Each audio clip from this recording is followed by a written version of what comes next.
Don't try and make yourself stronger in those areas that you're super weak. Just really beef up where you are strong. And then you hire people to fill the places where that's just not your cup of tea. And I think it's so true. So many people are like, oh, well, I need to know how to do everything. No, you need to hire someone who knows how to do that thing. Welcome to Spaghetti on the Wall, where we throw ideas, see what sticks, and nurture those that do. I'm your host, Armando, an actor, entrepreneur, and coach, giving you insights that light up your world. We're here to explore the realms of business, marketing, and life, serving up a shot of inspiration with every episode. Ready to make ideas stick and grow them into something great? Let's dive in. Good morning, good afternoon, or good evening, depending on when you are consuming this podcast. Spaghetti on the Wall, back with another one. Allison Harrison is in the house. How are you? I'm wonderful. How are you, Armando? I'm great. So we've got a lot of entrepreneurs that listen to this show, and so you guys are going to want to pull your pens out and start taking notes, because Allison is here to drop some knowledge bombs on us entrepreneurs. In terms of, how to get funding and intellectual property and protecting yourself. She is an attorney with the ALH Law Group in Ohio. But I'm sure you help business owners from across the country, not just in Ohio. Yeah, I do. Since I've started my firm, I've helped business owners in all 50 states, because as long as I'm not in court, I can usually help you in any state. I love it. So talk to me, how'd you get into it? Why did you get into it? It's so funny. I never wanted to go to law school. And then I was getting ready to graduate college and was like, holy crap, I'm not ready to be an adult. What am I going to do? And so I went to law school. I'm very thankful that I did. I started my career representing car dealers. My dad was one, and so it was a natural fit. I just started helping that industry, and it's kind of morphed into helping small business owners across the board. Very cool. And so how long have you been doing this now?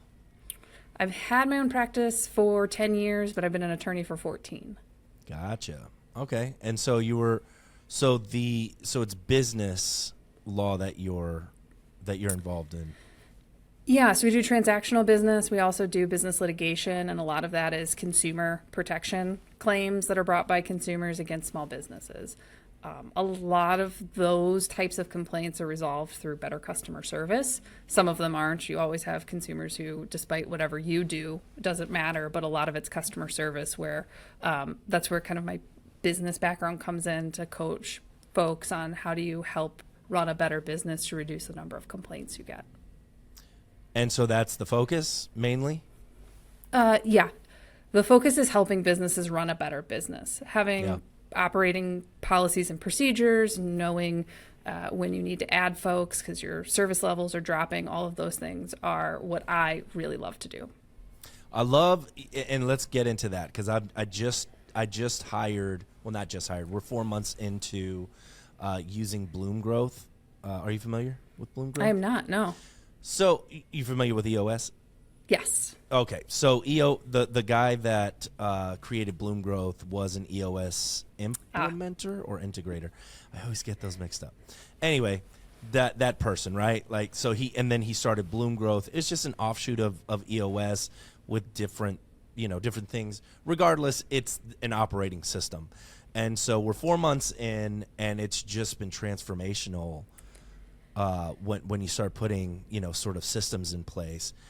And I would love to ask, when you're approaching systems and processes and procedures, do you have a framework that you're working from? Are you doing it case-by-case basis? How are you approaching that? I'm a big believer in the EOS. I think it's very easy to kind of put your hands around. The starting point is typically, though, when we talk to businesses, what happened if you were in a horrific car wreck today? Who's running your business and what are they doing? Like, what is the, pardon my French, the oh shit policy? How are people going to keep this moving along for a little bit? And that's where we start, and then we iterate from there. But let's get the core. Who do you call if something happens to keep it running so you're not in financial disaster? That's a cool spot to start from. I didn't really think about that, but that is, that's amazing, right? Because we were talking about that this morning in another podcast. Was the entrepreneur is always the bottleneck. Like they have access to the passwords. They have access to this. They need to make this decision. They need to, and they're always just waiting for, the owner to make the decision. Well, right. And I see that. I saw that, and which is why I started to like preach this of like, what's your oh shit policy, is because when I go in front of I do stuff with dealers, right? Car dealers, they have hearings, and it's something happened to the person who owns the company, and some things went wrong. And so, that's the story over and over we see, and that's not limited to that industry. It's across the board. When small businesses are in suits, it's usually because the owner was overwhelmed, the owner was on vacation, the owner was hospitalized. Pick any of those things, and that's where a lot of issues strive from or drive themselves from. And so let's attack that first. And once you get that down in writing somewhere, it's going to be so much easier to like get moss rolling on the ball. I'm struggling with the right analogy, but sure. to see why it's important to have these things written somewhere. And so what would be the first step there? Is just a brain dump on like all of the things that the entrepreneur does day to day? That's one of them. Or write down all your key contacts. Who's your accountant? Who's your banker? Where do you bank? What platforms are you using for technology? Let's just start with a list of what are the things that you need to think about or people you need to contact if anything happened. And then from there, we'll figure out, okay, what's their phone number? How do we contact them? What's the password? How are we sharing that with someone? Right. Because with technology, there's so many tools, right? You don't have to have a password book or have them saved on your computer. You can use password managers or things like that allow you to delegate much easier. That's cool. And so you get all of that information, and then what about like the tasks, that task list? Where does that live? Every business is going to be different, right? Some business owners are really pen and paper, and so it's going to be a binder on the shelf. Other ones, like mine, are going to be much more digital, and it's going to live on an online platform like Tetra that has a AI chatbot that you can ask the questions to if you need to find a policy. And so something in between those, cool. It is pretty cool. Tell me of Tetra. Tell me of this. So it's a web-based policies and procedure book. You write different pages. It's basically like a page of policy. And then there is like a way you can search it, right? You type in a search bar just like you would normal. But if that's not finding it, they have, I can't remember the chatbot's name. I think it's Kai, K-A-I. You can ask a question like you would ChatGPT. The only thing it's searching, though, is your policy book. And it should find the answer. If not, you tag someone who knows the answer and say, answer this for me, and put it in the policy manual. So you don't have to struggle with that question moving forward, and no one else does, because it'll be in your manual from then on. I love that. Let's talk. It was intriguing before the call because you were like, and then I help, funding and how to find funding and stuff. So let's get into that. How do we find funding? Yeah, so there are a lot of national grants available to minority business owners. If you start with the Small Business Association, and then also all of the minority organizations. So your NGLCC, National Gay and Lesbian Chamber of Commerce, your women business owners. There are 2 or 3 different organizations there, but also at the state level. That's actually where more funding is going to be found, is state by state. If you go to your Department of Commerce or something similar, or you just type in, for us, Ohio Minority Business Funding. The state websites will pop up, and it may be direct grants. It may be subsidized interest rates. And so like I know in Ohio, women-owned businesses, veteran-owned businesses, and minority, meaning Black, Asian American, Hispanic-owned businesses, if you are certified, and there's like a process you go through the state to get that certification, can get reduced interest. And we're talking significant, like a $500,000 line of credit from the state at 2% for women-owned businesses in Ohio. What? Yeah. There's some strings and limitations on it. Like you can only use it for certain things, but you're taking standard business rates 10, and they're subsidizing it down to 2 or 3, depending on the year. I mean, that's huge. That's wild. Yeah. And how are people are not really finding out about this, right? I talked to so many. No. Advertising it. No, it's one of those things like if you know, you know. And a lot of the times when I'm talking with clients and they're starting a business, I'll say, hey, have you gotten your certification? Have you thought about it? And they're like, what do you mean? And I will explain that. And they're like, I'm doing that right now. How long is that certification process? It depends on how quick you are. You have to pull a lot of financials, and that's usually the hang up, is pulling, cash flow statements, projections, work with your accountant on it, and you can bang it out in like 2 days. And I know people who've done it in a day. They sit down, they're like, I know I need this. I got my QuickBooks up. I'm just going to hit report, and submit it. That is really great. I wonder what Louisiana has in store. I will be checking that out for sure. So those are the grants.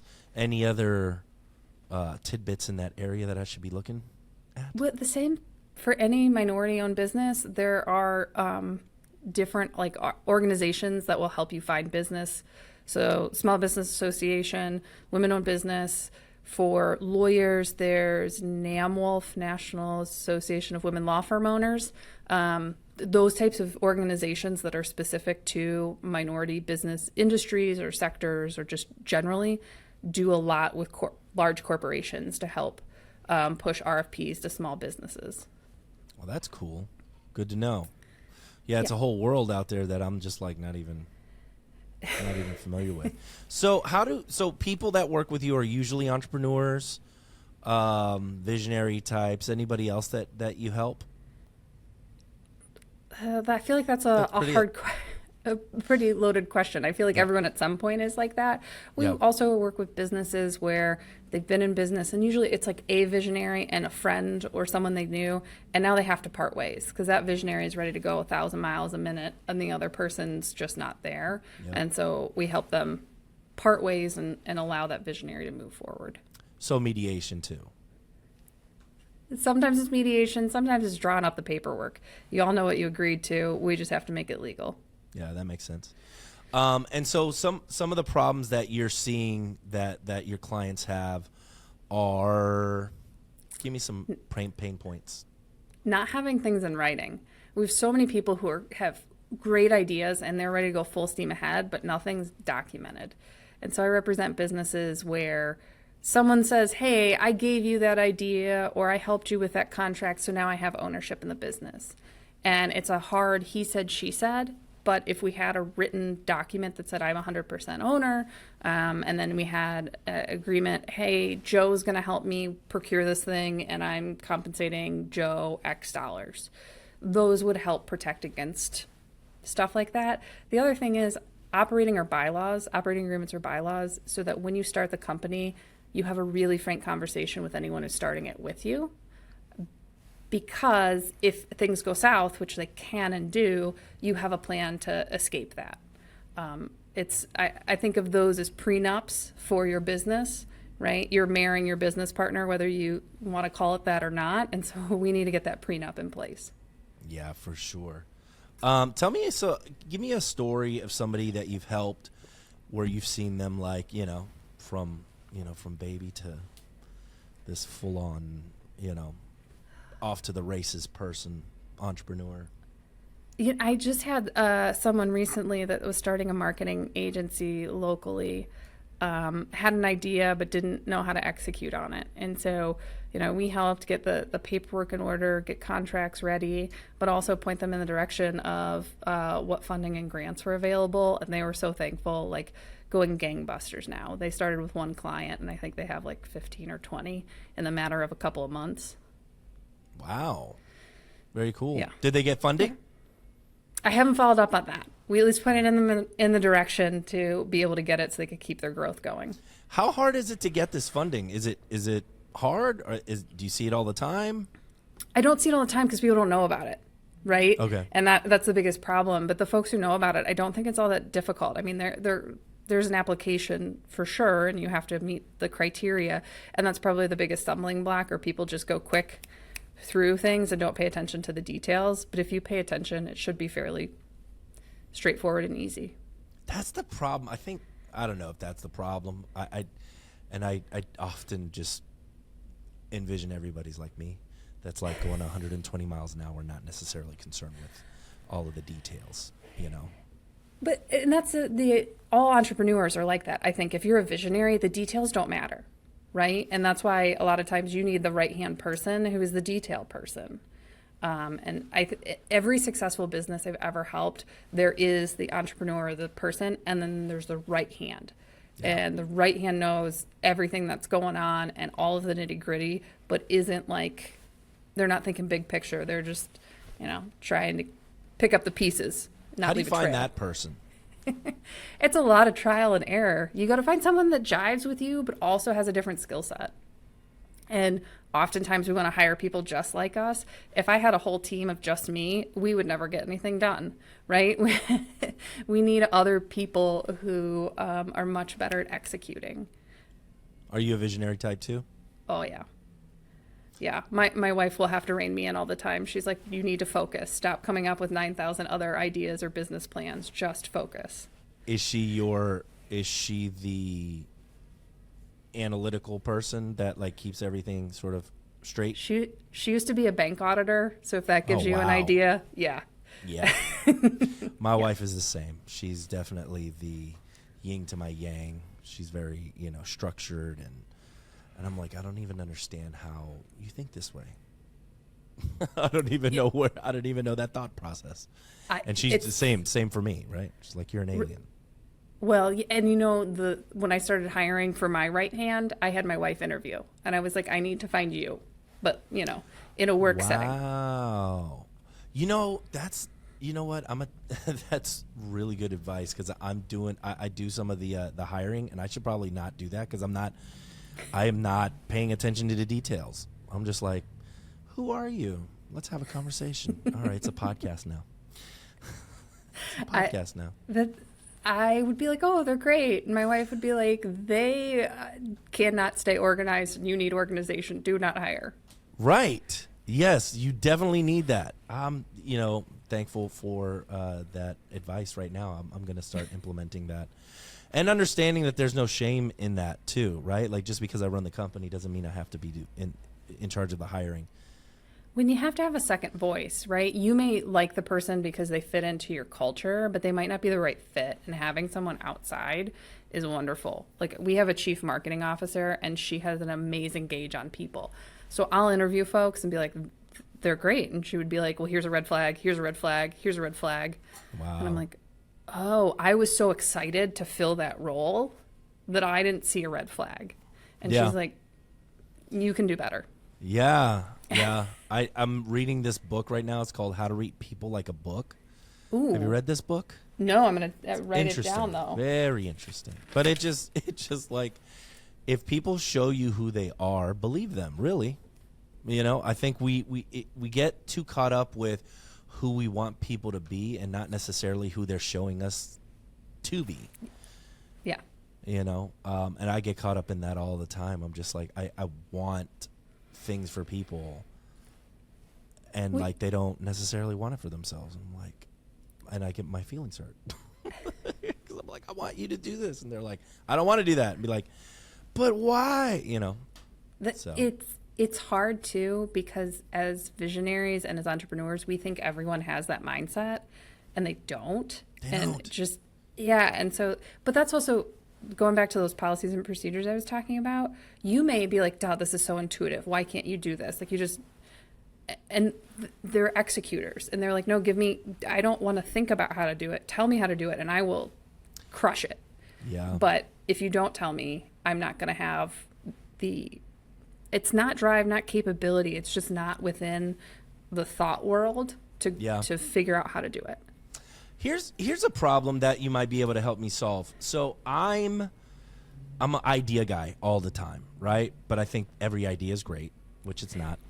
And then, like, through the process, I'm like, okay, I can conceptualize what this looks like. I know what the outcome should be, right? How do I find the person that I can jam with in order to get that end result? And not necessarily, like, I don't need to know the nitty gritty of it, right? Like, I don't need to know the details of it. Yeah. But I need to be able to jam with somebody enough in a way where I can explain and they can ask the right questions for me to verbalize. And then they have it enough so that they can go, I hear what you're saying. I know what it is. I'm going to roll with that. I think it depends what the task is, right? I keep a list that's literally called brain dump. So when I get these like crazy ideas, I type them down so I can go back. But like the first thing is one, to step away from it. I see a lot of people who have an idea, run with it, and it fails because it's not fully baked. It's not fully thought out. And I'm a firm believer is if you write it down, it's out of your brain. And so you can come back to it and be like, oh, okay, here are some more details. Here's some more details. Then you can have the conversation with someone because you've developed it further in your head. And then when they ask you questions, you're like, well, yeah, this is it. This is it. This is it. It's just like a knee-jerk reaction versus you have an idea, but they ask those questions and you're like, great question, you know, and you're not fully, you haven't fully thought of it. Where are you keeping these ideas? I have a Google Doc. We use Gmail for our email, and I keep a Google Doc because I have it on my phone. So if I'm on a treadmill, which is often where these things come, I will type it down and then continue with my workout. And then I go back to it periodically, like once every other month to say, like, how many of these have I done accidentally? Because sometimes that happens. Or which ones do I want to go back and tackle for this quarter? And they keep, you know, that's what I have too, right? Like, I drive myself crazy because I will have the same idea, but it's just a little different. Mm-hmm. And then I won't know where I put that initial idea. Yeah. And so I'll have like just a bunch of ideas that I you know, and have you read that book, The Magic of Tidying Up by Marie Kondo? No, you're giving me great book list. She had a show on Netflix where she would come in and she tidies up the houses by yes. Yeah. So the book is like, you know, if you don't use something in 6 months, look at it, ask it if it brings you joy. If it doesn't, then you say, hey, thank you so much, and then you send it on its way, right? So I'm trying to use that same concept in my digital life too, right? Because like, or when ideas happen, just like, okay, this is an idea that I had. It's great. Definitely not what we're needing to do right now. So I'm always curious with other people that have ideas like that, like how are they organizing these things, and so they're not like doing double work, and you know. Yeah, it's in a Google Doc. I used to keep them in notebooks, but then I realized I had 9 notebooks. Then I never had the right one with me. So, and then the folks that I kind of have in my inner circle have access to that Google Doc too. So when I'm like, hey, I want to talk big ideas, they can look at it and be like, oh Lord, what are we in for? But be prepped. And I usually try and tell them a couple days ahead of time to be like, hey, we don't need to execute on all of these, but just take a look. This is what we're going to be talking about. Right. I had and look, if somebody takes this idea, take this idea. I don't care at this point. I just want to see it done. But I had the idea, and I told my COO, I was like, look, I don't need you to just use your discernment right now. I just need you to jam with me, because I know that this is not something that we're going to do right now. Like, I know this, right? But have you read 6 Types of Working Genius by Pat Lencioni? I feel like I have. It sounds familiar. Yeah, really good. And he writes all of his book like fables. They're already story-based books. And I said, what if we created a streaming service? And I got the idea because I auditioned for this show. Tesla, who's the owner of Tesla again?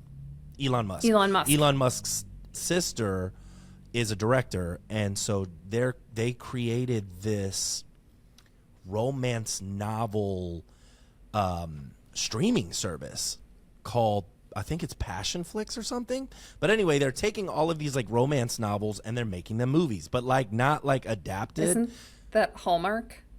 No. These are like romance novels. Okay, all right. Yeah. I think a little bit more intense than Hallmark, but that same sort of concept, right? And I was like, man, if people are getting that niche these days, right? Like, wouldn't it be cool to have a streaming service called BizFlix, and it's all these business books but made into like movies, right? So like all of these books that we know, Think and Grow Rich, and all of these, you know, super famous business books turned into movies. So anyway, and then we started jamming on it, and I was like, oh, that's great, you know. And it got it out for me where I'm like, you know, yeah, maybe we'll do that, but like not right now. You know what I mean? Yeah, I just am trying to think how exciting some of those will be, where it's like how to organize your files. Like that's not a no, it's thriller. definitely not. No, for sure not. I think it's more. I think it's more along the lines of like, consuming these, because I consume a lot of business books. The ones that I do remember are in story form, and those are the ones that really stick with me. It's not the ones that are like, this is how you do this, right? And this is how you do that, which I get value from that too. But like, it's always the story-based ones where it's all like, and Jim said to Monica that this needs to happen like here, and that like made more sense to me. So, yeah, I don't know how viable, and how many people are reading these books. I think worldwide a lot, but I've got 2 stacks behind me. One's the stack I've read, and the one's the stack to read. So yeah. Right. Yeah. There you go. So I don't think we're in the majority. I think we're probably in the minority. My COO was like, I don't understand how you can read all these books all the time, and I'm like, I can't get enough. I can't get enough of these books. I love traveling because if I'm on a plane, I have 2 business books with me, and I just read through all of them because, it's what else am I going to do? The Wi-Fi is terrible, so. I'll give you a book. It's not a business book, but it's extremely thought-provoking. It's called The Accidental Superpower, and the guy wrote it about 10 years ago about what the world, he's predicting what the world is going to look like in 10 years. And he wrote it 10 years ago, and it's all based on geopolitics. He predicted Russia invading Ukraine, it's one of those books I read like all the way through. Yeah. Okay. So it's a thought-provoking book for sure. So check that out. But yeah, I'm always curious, how other entrepreneurs and visionaries are approaching the idea. Just this whole thing of just ideas is just nonstop, right? It's hard. I'm in a coaching program, and we were talking about this, and we're like to entrepreneurs and the visionaries was that everything looks like a nail and you're the hammer, like you have a billion of different ideas. Yeah, but for anyone else, they're like, gosh, I'd really like to start a business, but I don't have any ideas. And we're all like, well, here's like 5 that I'd really like to do something with. Please just take one, run with it. Yes. Yeah. That's funny. Like you're a hammer and everything's a nail. Yes. Yes. That is exactly what it's like. And it's like, and you can, here's my theory on it too, is like, it feels like as a visionary, the reason why we don't necessarily finish all of these ideas is because in our brains, we've already lived it, right? Like we already know what the end result is. So we never we don't have that desire to like, I got to finish it out. I got to see it all the way through. Have you ever taken a DISC assessment? Yeah. Okay. So when I read the results, I was like, this is just, why'd you have to put this in writing? Because one of the things was like, once it stops becoming a challenge, you get bored with it and move on. And I'm like, that's true. Like, it's I so do true. love a challenge. Which is why that book, 6 Types of Working Genius, was so instrumental in my business, because my sister's my project manager, and she, the acronym is called WIDGET. So it's wonder, invention, discernment, and then galvanizing, enablement, and tenacity. And so he said that everybody has 2 strengths and then 2, not necessarily weaknesses, because he didn't phrase it like that. It's more draining, right? So these things that we can all do, but some give us life, some drains us. And so wonder are people that are always asking the right questions and just super curious about the world. Ideas, inventors, right? These are the people that are like idea guys all day long. Then D is the discernment, and these people are like they're good on gut instinct. They can discern whether or not something's well thought out, the whole 9. Then you have galvanizers that are like, let's get motivated, let's move. So I'm an idea guy, and then I'm a galvanizer. So I'm gonna get excited about an idea, and then we're all gonna move on it, even if it's happening. You know what I mean? So it's like, that's the problem, or that's the good thing in the business, right? And then enablement are the people that support, and then tenacity are the people that need to see the project all the way through, which I'm happy to have those people on.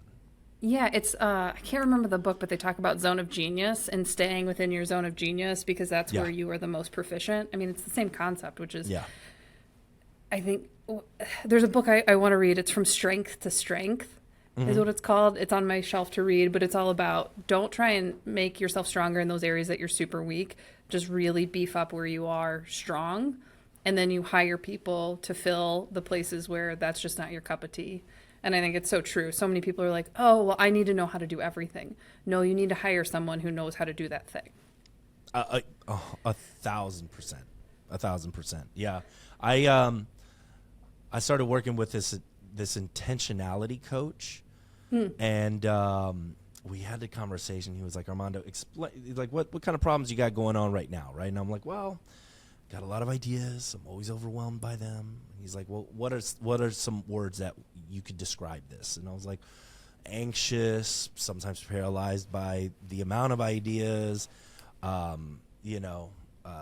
just overwhelmed. And he's like, okay, now let's look at it from the perspective of maybe these are all blessings. Maybe these are things that, you have and that you need to come from a more grateful perspective. If that was the case, what are some of the words? And I was like, grateful, energized, motivated. And he was like, do you see the difference? Like, before you were coming from a place of shame, right? Yeah. And a place of like lack, but now when you change it to gratitude, it's like, yeah, these are the things that you're good at. So you don't need to be frustrated lean by into it. Yeah, just lean into it. And I was like, wow, all right, I'll do that. Yeah, because you can find people to help you, right? Eventually. It takes a little bit of time to find the right people, but you can find them. How are you approaching that part of it, the recruiting? There's a couple of things. One, we're super active on social, and so we added a work here button. We're not actively like trying to fill any roles, but we have a Rolodex of people who have expressed interest because they see us on social, they understand the culture, the vibe of our firm. And so since we launched that, it was 3-4 months ago, we've got like 10 applications for jobs that aren't listed. Right. And so that's really helpful. But the other part is being strategic on some of it is, yes, I can hire someone locally, but do I need to? We have 2 people who are outside the U.S. that support our team, and they're amazing. And they are a higher skill set, better caliber person than I would get within that budget or even close to that stateside. And so that's been a huge reason for the success of our firm. And I encourage people, like, it's amazing if you're willing to not have to have butts in seats in your office or warehouse or whatever that can do stuff virtually. There's a lot of really amazing talent out there. Yeah, I think that's great. I think that's really good advice for sure. And so how do people work with you? They can go to alhlaw.com and you can just book a consultation right there. You don't have to call because nothing drives me more nuts than having to call to make an appointment. So Sure. You can book direct. That's awesome. And yeah, we have people, sometimes we can't help them, but we can point them in the right direction. And I love those consultations where I'm like, yeah, we're not the right fit, but here are like 4 really amazing humans who can help you. And this is retainers. You work hourly. How does that work? On anything that's transactional, it's not litigation, we try and do it flat fee. Because Cool. I always want to know what something costs me, and so I think my clients deserve that as well. We have to really understand the scope. It's not going to be like, hey, I've got this harebrainer idea, help me. I'm going to be like, oh, let's talk through it a little more. Let's get some details. Okay, now we Sure. have the scope of the project. love Litigation, we do hourly. Cool. Yeah. That's awesome. Allison, any parting words? Oh, I think stay curious. That's I'm a part of the lawyerist coaching group, and they use stay curious as one of the like core values, and I love it. Like, there's always more that you can learn, understand, to do better, do more. Yeah, I love that. Be great. Very cool. Allison, I appreciate the conversation. Yeah, thank you, Armando. I appreciate you. Yeah. And that was Spaghetti on the Wall, brought to you by Leduc Entertainment. For all of your digital marketing needs, videos, podcasts, we got you. Keep listening, keep watching. We'll see y'all next time.